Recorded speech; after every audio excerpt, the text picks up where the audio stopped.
पेशारे जड़े से जंत्री तथापि साहित्य तांकर निशा संस्कृति जार अणुरे अणुरे प्रवाहित हो दीर्घ वर्षर साहित्य यात्रा भितर से 10 रु ऊर्ध्व पत्रिका क्षमा करें 10 रु ऊर्ध्व से निजर निजस्व पुस्तक प्रकाशन करछंती। सुस्थ साहित्य समाज से प्रतिष्ठाता आम सहर आम गाँव संपादक मो जीवन प्रथम कविता जहाँ गोटे पत्रिकार प्रकाश पाई से होची से आम सहर आम गाँ।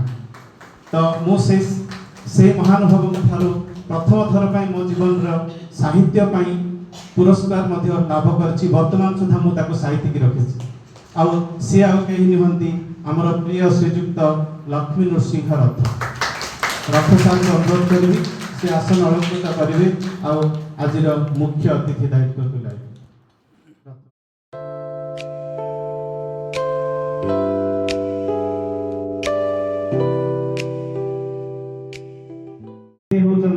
गुरु मानकर गुरु आउ बोध हुए आम जिलार गोटे महागुरु गुरुंग गुरु को महागुरु कहले अत्युक्ति हम नहीं आउ सी गुरु गठनकारी कारखानार जड़े सुदक्ष शिल्पी आउ चतुर बिंधा आज मंच में देखा गुरु शिष्य आउ गुरु शिष्य त्रयी मो कहबार माने है गुरु शिष्य 4 जन नुहति 3 जन को आज आम ये आपण को किसी अलग लगी पारे आज आम जेजे गुरु को पाइचे जेजे गुरु पर बापा गुरु तापरे नाती गुरु को आम सामना करवा से जेजे गुरु जी कि श्रीजुक्त नरसिंह पट्टनायक को बाल्यकाल शिक्षादान कर विज्ञान हो साहित्य हो गणित हो प्रत्येक विषय को से गप छल पाठ पढ़ाती जहाँफल पिला माने निश्चित भाव प्रति आकृष्ट हुअन्ति आउ फलत से पाठटी को सहजरे ग्रहण कर जड़े महान व्यक्ति जे कि निज अंचल लोकाचार लोकनृत्य लोककला एसबू को बंचाई रखबार प्रबल प्रचेषा जारी रखिछन्ति आउ बहुत नाटक मंच नाटक पथप्रांत नाटक यही सबुथिर से अंगांगी भाव जड़ित होती विशेषकर गीतिनाट्य कला को से आगक बढ़ाइबारे बहुत सहायक होती आउ पर पीढ़ी को प्रस्तुत करछन्ति से आउ कहीं नुहति आजिका यही सभार जहाँ बही उन्मोचित हो तांकरी गुरु श्रीजुक्त शत्रुघ्न होता महोदय को अनुरोध आज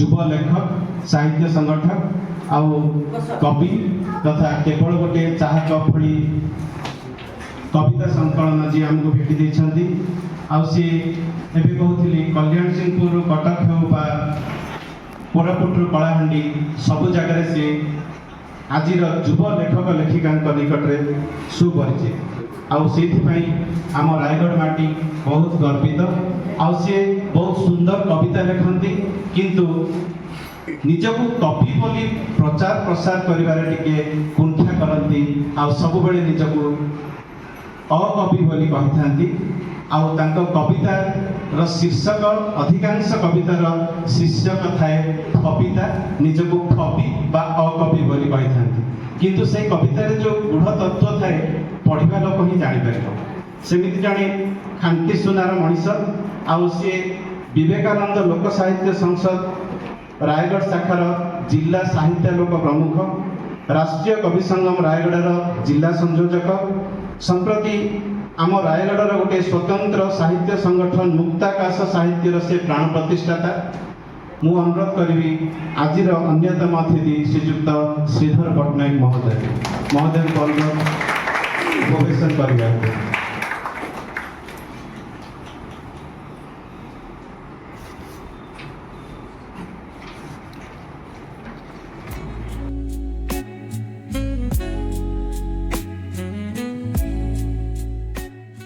वर्ष ऊर्ध्व साहित्य तथा समाज कल्याण कार्य से ओतप्रोत भाव जड़ित निजर कर्ममय जीवन में शह शह मनीष गढ़ी से जड़े आदर्श शिक्षक गायत्री परिवार गुणपुर संयोजक, विश्व हिंदू परिषद गुणपुर जिला सभापति तथा यही महिला महाविद्यालय जो बर्तमान आम समवेत होइछे तार पूर्वतन सभापति बोधवे यही 10-15 दिन तले कार्यकाल सरी से सभापति दायित्व से सुचारू रूपे संपन्न कर साहित्य तथा आध्यात्मिक चेतना को एक एकाकार करी से रचना करछंती अनेक साहित्य कृति, प्रबंध, कविता, श्रीहरि गीतिका काव्य संकलन तथा तात्विक प्रबंधावली प्रबंध संकलन तांकर अन्यतम सृष्टि। से जड़े सफल आध्यात्मिक आलोचक, सुदक्ष प्रवचक, सफल अभिनेता, मंच नाटक निर्देशक तथा जड़े परिचित साधन कर्मी, सर्वोपरि जड़े प्रज्ञावान मनीष श्रीजुक्त नरसिंह पट्टनायक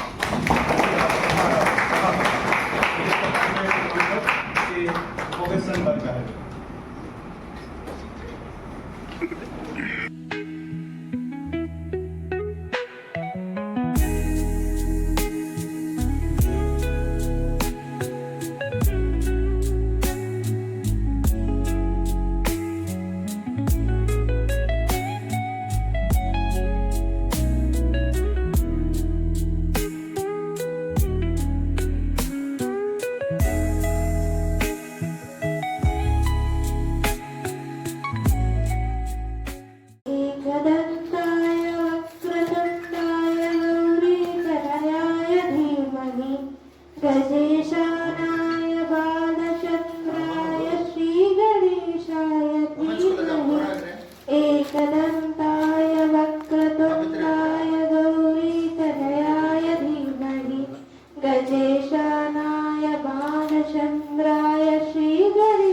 कर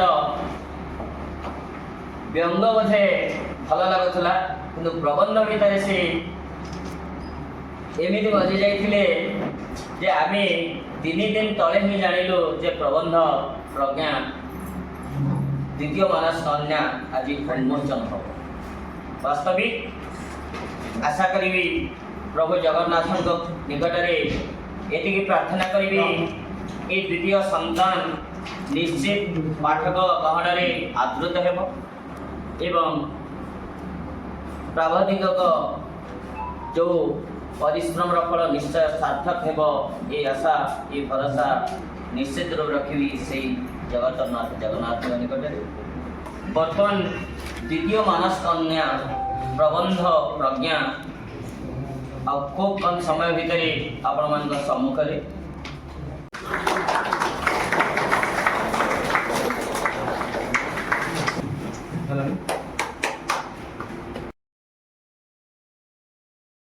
गुरु ब्रह्मा गुरु विष्णु गुरुदेव महेश्वर गुरु साक्षात परम ब्रह्म तस्मै श्री गुरुवे नमः। प्रबंध प्रज्ञा स्रष्टा मोर गुरु श्री नरसिंह पट्टनायक महोदय सबठाकू चकित करदेला भली आज गोटे अद्भुत समन्वय कहले भूल हेनी जहाँ मो गुरुंकर गुरु जी अच्छा आज आम गहन मंचासीन श्रीजुक्त गोता महोदय एवं गुरु मान को तैयारी करुवा जड़े महान कारीगर श्री प्रताप राय महोदय सर्वोपरि आज मुख्य आकर्षण तथा आम रायगढ़ माटी कहीं परम ओडिशा जड़े आगधाड़ी साहित्य संगठक साहित्यिक श्रीजुक्त लक्ष्मी नृसिंह रथ महोदय किं बहुना मो आखि आगे बसी आपण बुद्धिजीवी ज्ञानी प्रज्ञावान मनीष मान मोर नमस्कार। बोधे 150 कोटी पार ही आम पृथ्वी सर्वोच्च जनसंख्या विशिष्ट देश में पहुंची गलुणी हेले मनीष संख्या कमिबार एकमात्र कारण जनसंख्या और मनीष संख्या समान नुहे मनीष भली मनीषटी हेले ही ताको जदि मनीष कहबा से मनीष क्षेत्र में आम मान पछरे बढ़ी जाइछु आमको आहुरी मनीष होबा पड़िबो आमको आसंता काली जो विश्व गुरु कहबा बोधे प्रथमे निजे शिष्य रूप में प्रचार करबा पड़िबो निजे किछि शिखिबा पड़िबो ए आधार रे प्रबंध प्रज्ञा गोटे पीढ़ी रु आउ गोटे पीढ़ी को ज्ञान रा संचरण रे गोटे प्रकृष्ट माध्यम करी मु कहबा तेबे प्रबंध रे आउ गोटे ए प्रबंध पुस्तक रे आउ गोटे दिग आड़ को जदि को जाए केवल तथ्य ही यही पुस्तकर मानदंड नुहे केवल तथ्य नुहे किसी तत्व अच्छी भितर से तत्व कौन गोटे गोटे आध्यात्मिक तत्व गोटे गोटे सामाजिक तत्व ता भितर किसी तथ्य किसी तार्किक विषय वस्तु भितर अच्छी तर्क तत्व एवं तथ्यर त्रिवेणी संगम रही पुस्तक प्रबंध प्रज्ञा भितर आप निश्चित भाव में देखा पाइबे गुटी गुटी करी प्रबंध रे संक्षिप्त हेले तार वेट कम हो पारे अल्प हो पारे किंतु ता भितर जो महुटी संग्रह करिवार बासनाटी आपण जदि ताको पान करिवार किसी उद्देश्य रखिबे निश्चित भाव में यही पुस्तक आपण मानक पई एवं आगामी पीढ़ी पई गोटे आलोक वर्तिका रही श्रेष्ठतर दाम्पत्य जीवन श्रेष्ठ मनुष्यर धर्म भी विवाह आपको गोटे सुंदर भाव में गुरुत्व आरोप करी प्राबंधिक विवाह बंधन प्रबंध रे मध्ये गोटे सुंदर कथा लिखिछन्ती जे भारतीय जीवन दर्शन केते श्रृंखला रे बंधा ता उपरे किछि आलोकपात करिछन्ती बायस पक्षी हंस सर्पेभ्य नम एमती किसी प्रबंध माध्यम देखिए आप प्राबंधिकर केमती सामाजिक प्रीति रही सामाजिक जनजीवन को नहीं विशेषकर परिवेश प्रीति को नहीं आम सनातन विचार भितर आम केमी अन्य मान प्रति आकर्षित होगा और जीवे दया जो आम परंपरा से परंपरा को आम केमी आगे बढ़ेगा यह प्राबंधिकर गोटे स्वतंत्र विचारधारा को ये परिस्फुटन कर प्रस्तुत अच्छा जदि देखा ये 3-4टी प्रबंध निश्चित भाव में अच्छे जो कि आसंता जुगर भविष्यर वार्ता मान गोटे सुंदर वार्ता दे जाइए प्रबंध पुस्तक मुझे निराश थे ये कहूँ ये 122 पृष्ठ नई जदि 245 पृष्ठ बनता सार निश्चित खुशी बनती 122 पृष्ठ मन बुझला ना 31 प्रबंध प्रबंध बुझला ना मोर आपन नमस्ते गुरु मोर नैराश्यवाद को प्रकाश कर सामान्य द्विधा करेंगे ना ये कथा कारण आपण मत शिखई तेरे यही कथा आउ थे टे मुझे ये आप गोटे सुंदर कथा कहे जल संरक्षण अर्थात पानीय जल विशेषकर मृदु पानी जो मृदु तो नुहे आप मधुर जलर केते सठिक मात्रा व्यवहार हो पार नियंत्रित व्यवहार कर संपर्क गोटे छोटिया प्रबंध अच्छी बोधे सप्तम अष्टम पढ़ुवा पिलाटे प्रबंध भाव में लेखिले पुरस्कृत हम भाषणटीए देले पुरस्कृत हम आजिकल आल्बम गीत गुड़ाक सार कथा वस्तु प्रबंधर भी बाहर जाइना अनेकत्र अनेक जगार से किसी तथ्य देइछन्ति तेबे शेष भाग में मो 3टी प्रबंध विषय किसी आलोकपात करी शेष बिंदु आड़ को जी किन्नरंक इतिवृत्त गुणपुर सहर पिंकी महापात्र गोटे चर्चित ना पिंकी महापात्र ओरफ जटिया ता संपर्क में बोध हुए आप आम अंचल जेहेतु विशेष भाव में जानी संपर्क में गोटे सुंदर कथा को भी लिखिं जैसे कि बड़ी सामाजिक जनजीवन में किन्नर मान बड़े नृत्य लेखि से व्यक्तिगत जीवन प्रकृत में कदर हो जाए बाल्य जीवन जो टीनेज पौगंड अवस्था को आसी जाती से केमती गोटे चारित्रिक प्रभाव पड़े समाज से एंगेल देखे से समय से विचार केमती से बचार स्पृहा कौटू पाती घर उठिकी पलि जाती पलातक भाव में जीवन बिताती से पिंकी महापात्र हूँ कि आपणकर मीरा परिडा हूँ अनेक प्रबंध भितर भी अनेक किन्नर मान संपर्क में उल्लेख कर अल्प अल्प सर्ट नोट देते जदिव टे अधिक लिखी बोधे बेसी भल कुआड़े गला से अतीत एवं जह्न आपण से जह्न प्रबंध विषय में अधिक किसी कहबी ना ये आपण मान आगे छाड़देवी गोटे बड़ करताड़ी हो जाऊ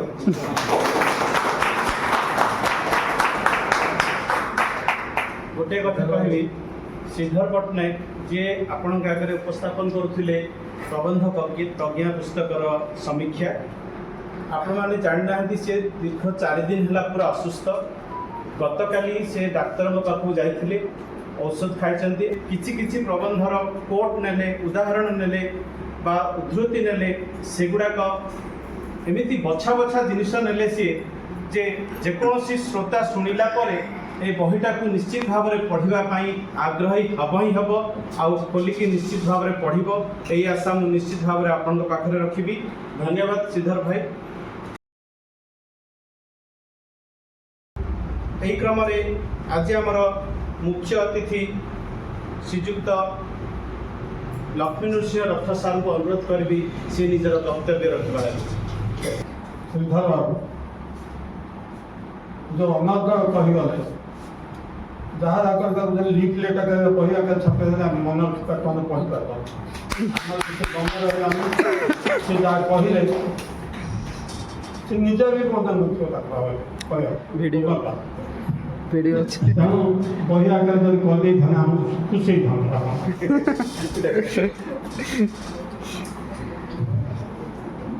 ନରସିଂହ ପଟେଲ ପ୍ରଶଂସା ପାଇଁ ଠିଆ ହେଇନି,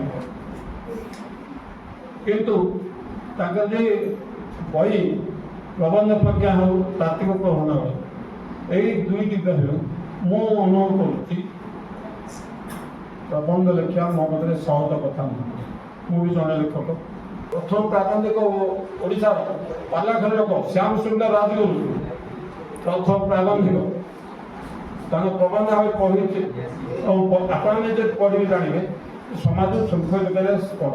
ସେମିତି ଏଇ ଦୁଇଟି ବହିରେ ବି ନରସିଂହଙ୍କର ସେଇ ସମାଜ ଉଦ୍ଦେଶ୍ୟରେ ବାର୍ତ୍ତା ରହିଛି, ଯାହାକୁ ଆମ ଜୀବନକୁ, ଆମ ଚଳଣିକୁ, ଆମ ଚିନ୍ତାଧାରାକୁ, ଆମ ବୁଦ୍ଧି ଓ ଜ୍ଞାନର ପରାକାଷ୍ଠାକୁ ପରୀକ୍ଷା କରିପାରିବା ଆମେ ପଢ଼ିକି।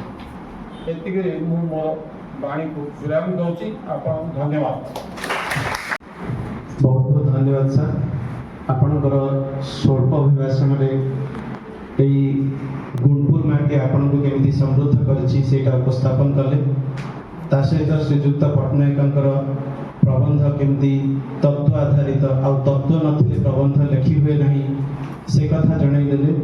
ଆଉ ଆମେ ଯେଉଁମାନେ କିଛି କିଛି ଲେଖା ଲେଖି କରୁଛୁ ବୋଧହୁଏ ଆପଣଙ୍କର ଏଇ କଥାକୁ ମର୍ମେ ଅନୁଭବ କରୁଛୁ ଆଉ ତାକୁ ମଧ୍ୟ ନିଜେ କାମରେ ଲଗେଇବୁ ବୋଲି ଆଶା କରୁଛୁ। ବହୁତ ବହୁତ ଧନ୍ୟବାଦ ରଥ ମହୋଦୟ। ବର୍ତ୍ତମାନ ମୁଁ ଅନୁରୋଧ କରିବି ପ୍ରତାପ କୁମାର ରାୟ ମହୋଦୟଙ୍କୁ ଆଜିର ବକ୍ତବ୍ୟ ରଖିବା। ବିଶେଷ କରି ଆଜିର ସଭାରେ ମୁଖ୍ୟ ଆକର୍ଷକ ପ୍ରାବନ୍ଧିକ ଶ୍ରୀଯୁକ୍ତ ନରସିଂହ ପଟ୍ଟନାୟକ, କବି, ସଂଯୋଜକ, ସଂଗଠକ ଏବଂ ଗାୟତ୍ରୀ ପ୍ରସାର ଏବଂ ପ୍ରଚାରର ମୁଖ୍ୟ ପୁରୋଧା ଏ ଅଞ୍ଚଳର। ଆଜି ଯେଉଁ ପ୍ରବନ୍ଧ ଉନ୍ମୋଚନ ହେଉଛି, ये प्रबंध संबंधित श्रीधर बाबू विस्तारित भाव में कहले आउ ता विषय कहवा चंपण चर्चित हेब ता विषय कुछ कहवाई चाहूनी। तेरे एति कहबी श्रीजुक्त पट्टनायक तांको संस्पर्श रे मु जतो आस्थिली प्रथमे से आस्थिले सिटी स्कूल बोधे कविता पढ़िया पाई सेतबेले तांकर नाम सुनी देबी। आज साहित्य ही आमको परिचित देची, साहित्य आमको संगठित करची, साहित्य एकाठी करची, साहित्य एकाधार करची। तो साहित्य को छाड़ी के आम रही पारिबा नहीं, साहित्य को छाड़ी आम बंची पारिबा नहीं। आगे पट्टनायक सार लिखिथिबा प्रबंध को बुझिया पे चेष्टा करी, तापर जाई किछि मतामत दबा को मु साहस करी। सर मु धन्यवाद देवी पट्टनायक बाबू को एवं तांको परिवार को जगन्नाथ पाखे ये प्रार्थना करुच्ची श्रीजुक्त पट्टनायक बाबूंकर उत्तरोत्तर से उन्नति कामना करुच्ची। ये साहित्य जगत से तो जड़े विशिष्ट साहित्यिक सन्देह ना समस्त जगन्नाथ को डाकुची। सर्वे भवन्तु सुखिनः, सर्वे सन्तु निरामयाः, सर्वे भद्राणि पश्यन्तु मा कश्चित् दुःखं भवेत्। ओम शांति शांति। जय जगन्नाथ। समस्त नमस्कार करछि। गोटे जिनस मत बेसी खराब लगुच पट्टनायक लगी जाए बड़ असुविधा है। मुझे दुख भी करूँ अभी किए बही कारण शतपथी थे आगे मो ना लगुनि बोली कष्ट लगुच। शतपथी जब बही करदे प्रभादान गोटे बहीटे करदे ताके भूल बस्त ना लिखिदे मो ना लिखिपारे सेमती नरसिंह पट्टनायक पट्टनायक पट्टनायक सब जगह लिखि दूसरे मत से कष्ट लगुच लिखी बारंबार भूल करके दूच बारंबार भूल कहीं जमा जापारुनी मु हंतसंत मिछ रोची किए देह को नबनी। नरसिंह पट्टनायक शिक्षक शिक्षादान कल सहीगली आगु रिटायर्ड हो गल सहीगली सुंदर सुंदर बही लिखिल सहीगली भल कविटे हो गल सहीगली वुमेन्स कॉलेज प्रेसिडेंट हो गल मुझे सही पारे मो ना ना भी सहीगली एथर आ सही पारे। ଭାବିଲି ଲେଖିଦେବି ମୋ ନାଁଟା ଲେଖିଥିବ ପୁରା ବୋଲି ସେଟା ବି ଲେଖିପାରିବି ଦରକାର ପଡ଼ୁଛି ବୋଲେ ସେ ପଟ୍ଟାଇ କାଟିକି ସବୁ ଲଗେଇ ଦିଅ ମୁଁ ଖୁସି କହିଲି ପରା 300 ଦେଲେ କାଟିକି ଲେଖିଦେବି ମୁଁ ତ ବ୍ୟଙ୍ଗ କରିବାକୁ ଚାହୁଁନି ଯେଉଁଟା ବହିର ପ୍ରଥମ ପୃଷ୍ଠା ଯେଉଁଟା ଅଛି ତାକୁ ସୂଚୀପତ୍ରଟା ମାଗିଥିଲି ସୂଚୀପତ୍ରରେ ଯାହା ଅଛି ତାକୁ ନେଇକି ମୁଁ କବିତା କରୁଛି।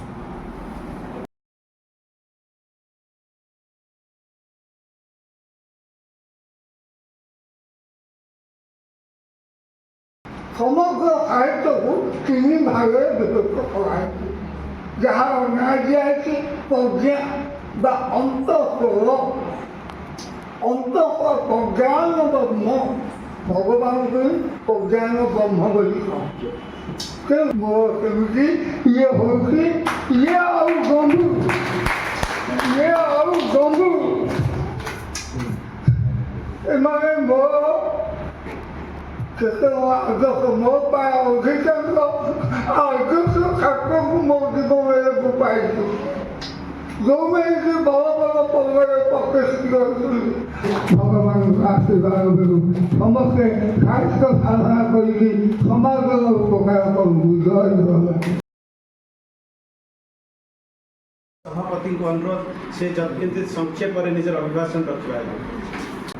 ବହୁତ ଖୁସିର କଥା ଯେ ମୋର ଏ ବହି ଉନ୍ମୋଚନରେ ଆପଣମାନେ ଆନ୍ତରିକତାର ସହିତ ଉପସ୍ଥିତ ରହି ମୋତେ ତଥା ଅନ୍ୟମାନଙ୍କୁ ଉତ୍ସାହିତ କରିଛନ୍ତି।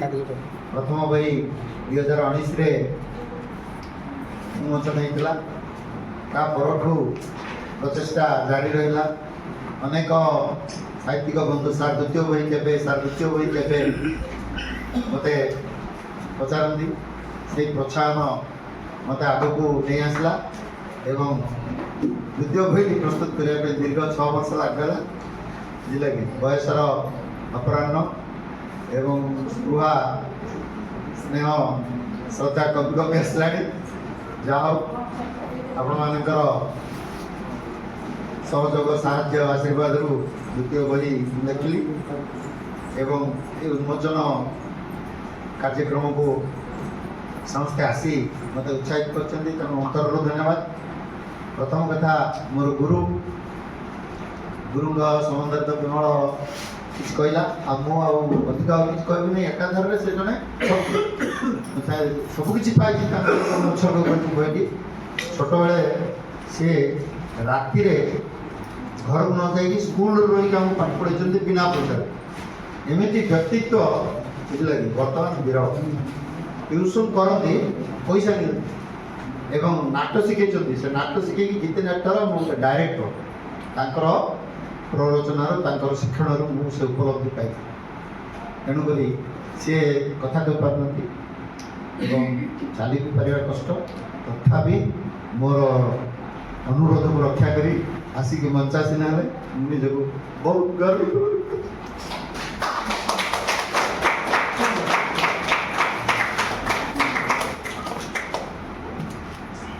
ଦ୍ୱିତୀୟ କଥା ମୋର ପ୍ରିୟ ଛାତ୍ର 2 ଦିନ ହେଲା ତାକୁ ଜ୍ୱର ତଥାପି ସେ ଗୁରୁଦକ୍ଷିଣା ଦେବା ସଦୃଶ ଆସିକି ଉପସ୍ଥିତ ରହିଲା ଏବଂ ଏତେ ସୁନ୍ଦର ସମୀକ୍ଷା କଲା ସରଳ ସୁନ୍ଦର ସାବଳୀର ଢଙ୍ଗରେ ଏମିତି ସେ କରିବ ବୋଲି ମୁଁ ଭାବିଲି। ଭାବନାର ଉର୍ଦ୍ଧ୍ୱରେ ଛାତ୍ରର କର୍ତ୍ତବ୍ୟ ତ କରିଛି। ସେ ମୋତେ କେବେ ବି ଭୁଲିନି। ଆକାଶବାଣୀ ଜୟପୁରର ଗୋଟେ ସାକ୍ଷାତକାରରେ ସେ ମୋ କଥା ଉଲ୍ଲେଖ କରିଛି, ମୋ ନାଁ ନେଇଛି। ଏହାଠାରୁ ଆଉ ଗୋଟେ ଗର୍ବର କଥା। ତେଣୁ ଭଗବାନ ତାକୁ ମଙ୍ଗଳ କରନ୍ତୁ, ତାର ଉତ୍ତରୋତ୍ତର ଉନ୍ନତି ହେଉ। ମୋ ଆଶୀର୍ବାଦ ସଦା ସର୍ବଦା ତା ସହିତ ରହିଛି। ଏବଂ ଏ ଯେଉଁ ସଂଯୋଜନା ସଞ୍ଚାଳନରେ ମୋର ପ୍ରିୟ ଭଣଜା ବିମଳଚାନ୍ଦ ପଟ୍ଟନାୟକ ସୁନ୍ଦର ଭାବରେ କାର୍ଯ୍ୟକ୍ରମକୁ ଆଗେଇ ନେଇଛି, ସେଥିପାଇଁ ତାକୁ ଆନ୍ତରିକ ଧନ୍ୟବାଦ। ଏବଂ ଏ କାର୍ଯ୍ୟକ୍ରମ ସରିଲା ପରେ ଆମେ ସମସ୍ତେ ଦୟାକରି ଜଗନ୍ନାଥ ମନ୍ଦିରକୁ ଯାଇ ପ୍ରସାଦ କରିବା। ବହୁତ ବହୁତ ଧନ୍ୟବାଦ। ଧନ୍ୟବାଦ ସଭାପତି ମହୋଦୟ। ଖୁସିର କଥା ଏତେ ସୁନ୍ଦର କାର୍ଯ୍ୟକ୍ରମଟିଏ ହେବ ବୋଲି ମଧ୍ୟ ମୁଁ ବି କଳ୍ପନାରେ ସୁଦ୍ଧା ଭାବିନଥିଲି। ଗୁଣପୁରରେ 2-3ଟି ସାହିତ୍ୟ ସଭା ମୁଁ ଯୋଗ ଦେଇଛି ଅତୀତରେ। ଆଉ ଏହି ସହର ନିଶ୍ଚିତ ଗୋଟେ ଭାଇଚାରାର ସହର। ଆଉ ଏଇଠି ଯେଉଁମାନେ ଉପସ୍ଥିତ ହୁଅନ୍ତି ସମସ୍ତେ ନିଶ୍ଚିତ ଭାବରେ ଯେଉଁ ଉଦ୍ଦେଶ୍ୟ ରଖି ସଭା ସମିତି କରାଯାଇଥାଏ ସେ ଉଦ୍ଦେଶ୍ୟକୁ ସଫଳ କରିବାରେ 100% ସହାୟକ ହେଇଥାନ୍ତି। ସେଥିପାଇଁ ଆପଣମାନଙ୍କୁ ବହୁତ ବହୁତ ଧନ୍ୟବାଦ। ଦୟାକରି ସମସ୍ତେ ଠିଆ ହେବା ଆଉ ଆମ ରାୟଗଡ଼ ମାଟିର ସୁପୁତ୍ର ଶ୍ରୀଯୁକ୍ତ ଡମ୍ବରୁଧର ପଟ୍ଟନାୟକଙ୍କ ସମ୍ମାନ କରିବା ଉଦ୍ଦେଶ୍ୟରେ ଗୋଟିଏ ମିନିଟ୍ ନୀରବ ପ୍ରାର୍ଥନା କରିବା। Thank you.